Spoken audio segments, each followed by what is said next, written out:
Mpenzi mtazamaji, bila shaka neno bawasiri sio geni kwako. Kwa hivyo katika hali ya kawaida umekwisha isikia mara kadhaa kuhusiana na bawasiri na namna inavyokuwa, lakini pengine hujawahi isikia kuhusiana na dawa ambazo ni za hospitali na zina uwezo wa kutibu bawasiri. Sasa katika video hii tutapata kuelezea dawa 5 muhimu kabisa ambazo zina uwezo wa kutibu bawasiri.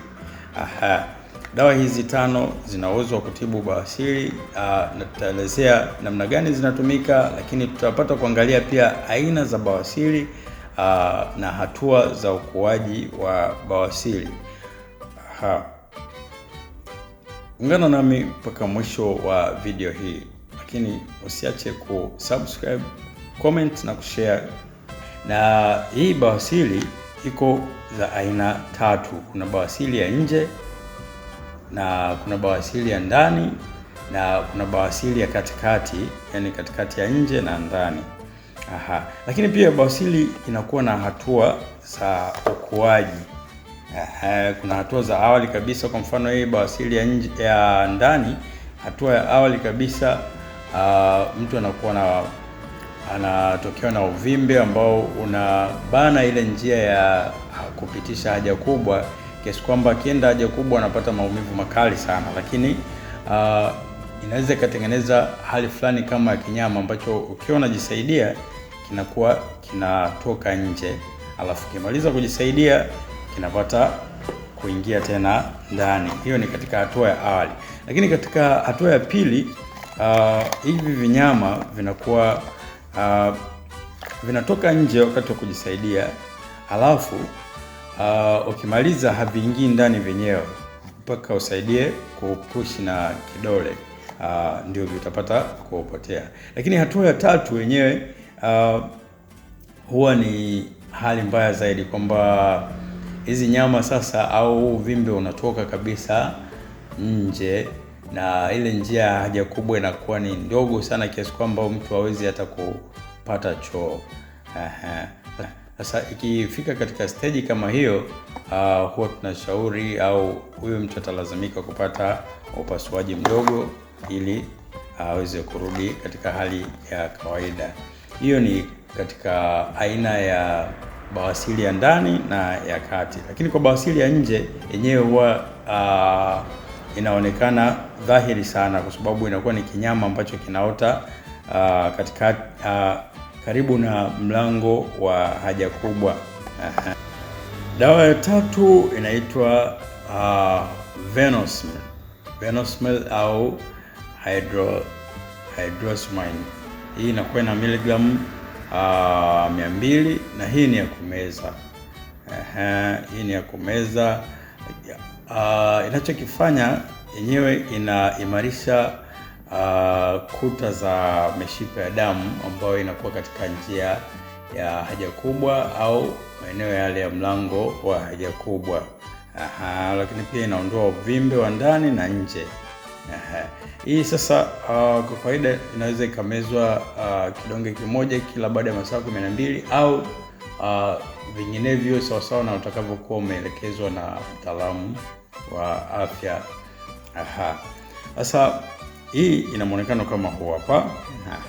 Inaondoa kabisa na mtu atakaa sawa. Kumekuwa kuna tendency ya watu kuamini kwamba bawasiri haitibiki na dawa za hospitali, lakini nikuondoe hayo mawazo. Bawasiri inatibika kabisa na dawa za hospitali, isipokuwa itategemeana na hatua ambayo huyu mgonjwa amefikia. Kwa hivyo kila hatua iko na dawa zake ambazo ndio zinakuwa zinafaa. Leo tutapata kuangalia dawa zinazotumika kutibu tatizo la bawasiri, hasa katika hatua ya awali na hatua ya pili. Nasema hivyo kwa sababu bawasiri iko na hatua kama 3 hivi za ukuaji. Sasa katika hatua ya awali na hatua ya pili huwa zinaweza kutibika kwa kutumia dawa ambazo tutazielezea hapo mbele. Lakini katika hatua ya 3 hapa huwa dawa haziko na msaada peke yake, lazima huyu mtu atafanyiwa operation ndogo. Sasa moja kwa moja nianze na dawa namba 1 ambayo ni maarufu sana na imekuwa ikitumika na maeneo mengi. Dawa hii ni Anyuso Suppository. Anyuso Suppository inakuwa mfano wake inakuwa kama hivi hapa. Iko namna hii. Iko namna hii kama unavyoona hapo, Anyuso Suppository.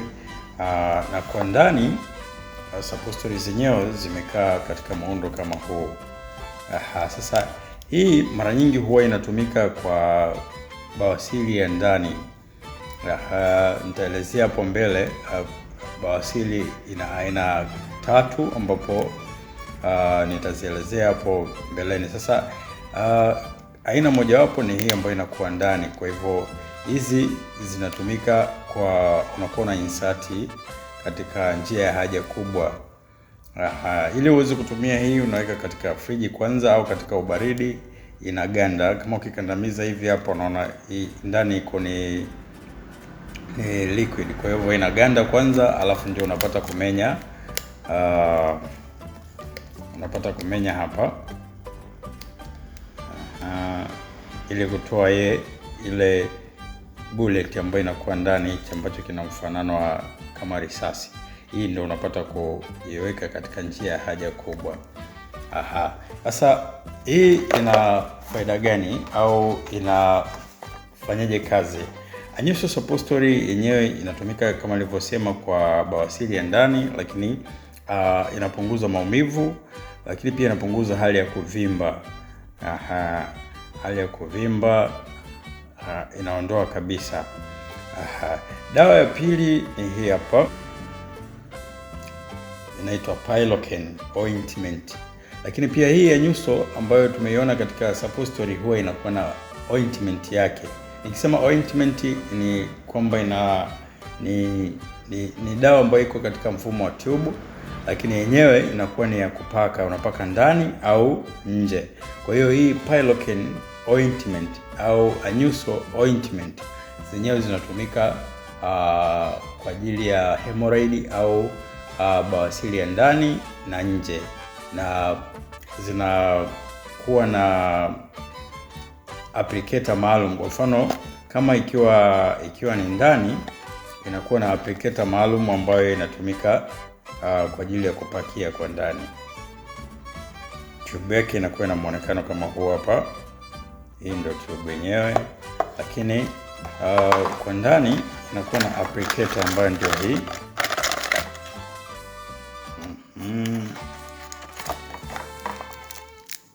Inakuwa na applicator ambayo ndio hii.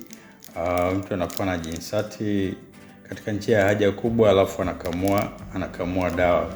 Kwa ukipata kufunga namna hii, unafunga hapa, alafu ukikamua dawa inakuwa inaingia ndani. Lakini kama hiyo bawasiri iko ni kwa nje, unakamua tu kiasi kidogo katika kidole na unapaka sawa na utakavyokuwa umeelekezwa. Na hii Piloken yenyewe inakuwa na, hii ni brandi mojawapo, lakini kuna brandi zingine kama 3 hivi. Kama nilivyosema, kuna brandi ya Anyuso ointment, lakini kuna Anomex, lakini kuna Citicom, kuna PYL. Hizi zote zinakuwa katika mfumo wa tube ambazo zinakuwa ni za kupaka. Na kazi yake kama nilivyokwisha sema ni kwa ajili ya bawasiri ya ndani na nje, lakini pia inatumika kwa ajili ya kupunguza uvimbe, lakini kuondoa maumivu, kwa sababu hii inakuwa na dawa ya maumivu pia. Inaitwa Lidocaine. Okay. Dawa ya 3 inaitwa Venosmil au Hydrosamine. Hii inakuwa na miligramu 200, na hii ni ya kumeza. Hii ni ya kumeza. Inachokifanya yenyewe, inaimarisha kuta za mishipa ya damu ambayo inakuwa katika njia ya haja kubwa au maeneo yale ya mlango wa haja kubwa. Lakini pia inaondoa uvimbe wa ndani na nje. Hii sasa kwa kawaida inaweza ikamezwa kidonge kimoja kila baada ya masaa 12 au vinginevyo sawasawa na utakavyokuwa umeelekezwa na mtaalamu wa afya. Sasa hii ina muonekano kama huu hapa. Hiyo ndio Venospel au hydroxyzine. Na hii ina ufanisi mkubwa sana. Yaani hii hata kama bawasiri iko katika hatua labda ya pili, hii ina uwezo wa kusuppress uvimbe kabisa, au vile vinyama ambavyo vinakuwa vimeota, vinaondoa kabisa na mtu atakaa sawa. Kumekuwa kuna tendency ya watu kuamini kwamba bawasiri haitibiki na dawa za hospitali, lakini nikuondoe hayo mawazo. Bawasiri inatibika kabisa na dawa za hospitali, isipokuwa itategemeana na hatua ambayo huyu mgonjwa amefikia. Kwa hivyo kila hatua iko na dawa zake ambazo ndio zinakuwa zinafaa. Dawa ya 4 ni hapa. Dawa ya 4 ni castor oil.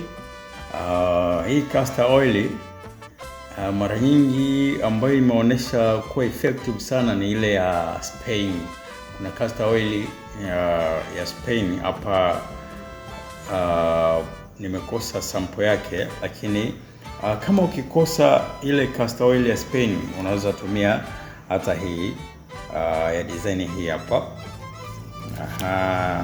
Sasa hii hapa sio ya kunywa, hii ni ya kupaka, hasa kwa bawasiri ile ambayo inakuwa nje inaota kinyama.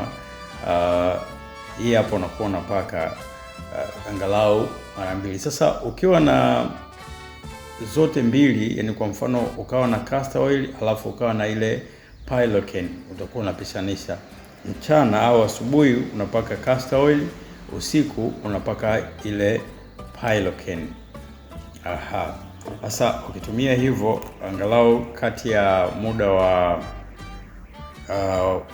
wiki moja hadi mwezi, inapata kusuppress ile uvimbe, lakini pia inapata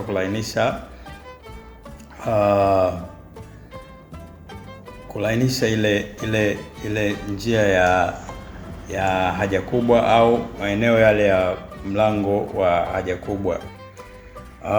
Lakini pia hii castor oil huzuia mpasuko wakati wa kujisaidia, kwa sababu inafanya kuwe laini katika ule mlango wa haja kubwa. Lakini kama nilivyosema, inaondoa uvimbe, kwa hivyo inapata kuondoa kile kinyama ambacho kinakuwa kimeotea karibu na mlango wa haja kubwa. Dawa ya 5 ambayo itakuwa ya mwisho kwa somo letu la leo inaitwa IALU, yani Iron Plaque. Hii ni jina la kibiashara. Jina la dawa yenyewe inaitwa Hyaluronic Acid Sodium Salt. Hii kwa kawaida pia ina ufanisi mkubwa sana. Inatumika kwa hemorrhoids za aina zote, lakini zaidi ile ya nje, kwa sababu yenyewe inatumika ku generate tissue ambazo zinakuwa zimeharibika. Kwa mfano labda kama kuna jeraha au ulipata kuchanika katika njia ile au mlango ule wa haja kubwa, hii inasaidia ile tissue iweze kujijenga kwa haraka. Lakini pia inapunguza inflammation. Nikisema inflammation namaanisha kwamba inapunguza ile hali ya kuvimba ambayo ingeliweza kupelekea huyu mtu kupata maambukizi ya bakteria na vitu vingine ambavyo vitapelekea ugumu kwenye kupona. Kwa hiyo sasa hii inasaidia kupunguza hiyo inflammation. Sasa baada ya kuangalia dawa hizi 5, wacha tuangalie sasa hii ambayo tunaita bawasiri ni kitu gani hasa. Mpenzi mtazamaji, bawasiri huwa ni hali ambayo inatokea katika njia ya haja kubwa. Katika njia ya haja kubwa ambapo mishipa inayozunguka njia ya haja kubwa au katika mlango wa haja kubwa huwa inajaa damu kupita kiasi na kusababisha uvimbe au kinyama kuota katika njia ya haja kubwa au mlango wa haja kubwa. Na hii bawasiri iko za aina tatu. Kuna bawasiri ya nje, na kuna bawasiri ya ndani, na kuna bawasiri ya katikati, yani katikati ya nje na ndani. Lakini pia bawasiri inakuwa na hatua za ukuaji. Kuna hatua za awali kabisa. Kwa mfano hii bawasiri ya nje, ya ndani, hatua ya awali kabisa, mtu anakuwa anatokewa na uvimbe ambao unabana ile njia ya kupitisha haja kubwa, kiasi kwamba akienda haja kubwa anapata maumivu makali sana. Lakini inaweza ikatengeneza hali fulani kama ya kinyama ambacho ukiwa unajisaidia kinakuwa kinatoka nje, alafu kimaliza kujisaidia kinapata kuingia tena ndani. Hiyo ni katika hatua ya awali. Lakini katika hatua ya pili, hivi vinyama vinakuwa vinatoka nje wakati wa kujisaidia, alafu ukimaliza haviingii ndani venyewe mpaka usaidie kupush na kidole, ndio vitapata kupotea. Lakini hatua ya tatu wenyewe huwa ni hali mbaya zaidi, kwamba hizi nyama sasa au uvimbe unatoka kabisa nje na ile njia ya haja kubwa inakuwa ni ndogo sana kiasi kwamba mtu hawezi hata kupata choo. Sasa ikifika katika stage kama hiyo, huwa tunashauri au huyo mtu atalazimika kupata upasuaji mdogo ili aweze kurudi katika hali ya kawaida.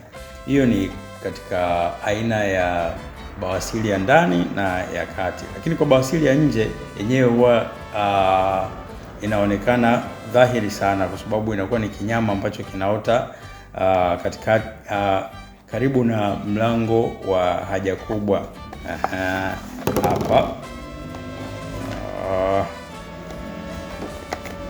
Hapa. Kwa hiyo kinyama ambacho kinaota inaweza ikawa kimoja au viwili, ambapo kinakuwa taratibu. Sasa nyama hiki kwa kawaida inakuwa na maumivu. Katika hatua ya awali inakuwa maumivu madogo, lakini kadri inavyoendelea kukua inakuwa maumivu ni makali, na kiasi kwamba inaweza kufika hatua ambayo mtu anashindwa hata kukaa vizuri kwa sababu ya maumivu haya makali sana. Sasa dawa ndio hizo hapo. Ukiwa na swali au ukihitaji au ukiwa na jambo lolote kama hujaelewa vizuri, unaweza kuwasiliana nasi kwa kupitia namba yetu ile ya WhatsApp. Na tutakuelezea kwa kina kabisa. Lakini pia unaweza kutoa maoni yako kwa comment hapo chini katika comment section. Lakini usisahau kusubscribe kama umekutana na video zetu kwa mara ya kwanza. Lakini pia unaweza kushare na watu wengine ili waweze kupata maarifa muhimu kabisa.